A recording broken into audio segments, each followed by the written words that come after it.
Okay, so this video is to cover some of the fundamentals. We're going to start with Michelle and I. We're going to start with the grips that we should be using for the certain shots, and the ready position. So the ready position is where we're going to start with first. Okay, so Michelle, you're going to hold the racket with two forehand grips.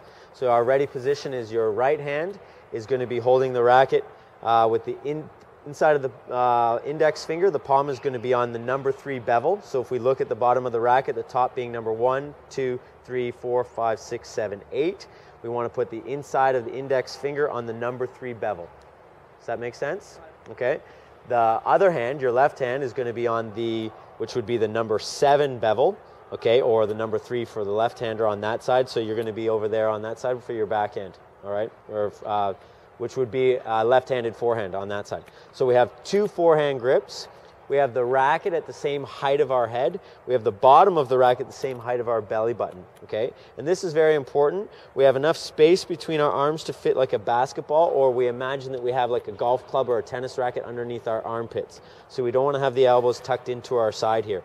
One of the main reasons why we don't want that is because this would be fine if the ball was low. So if I went to hit a forehand and I prepared this way, I'd have no problem.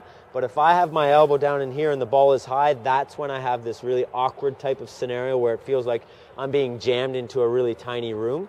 So we want to have some space here with the elbows so that they're out somewhat, like not crazy or anything, but a little bit of space, so that when we prepare for a higher ball, that elbow is free of the inside of our body here by our hip, so that we can strike up high to higher on a high ball. So this is important. The other part is that the wrists have to be engaged, or what we call in a loaded position, like a cocked wrist. So we want to create a 45-degree angle with the hitting hand here, so that the racket head is standing up and it's not down here like this. The racket is right in between the eyes.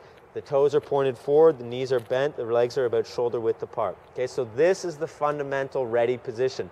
We're going to talk about this position very many times, very often with the players, to come back here and be really strict with it, be very disciplined. We're working on trying to be brilliant with the basics, doing the simple things really well. And let's not confuse simple with easy, because simple is not easy. It just means that it's not complicated. If it was easy, then everyone would be good at it.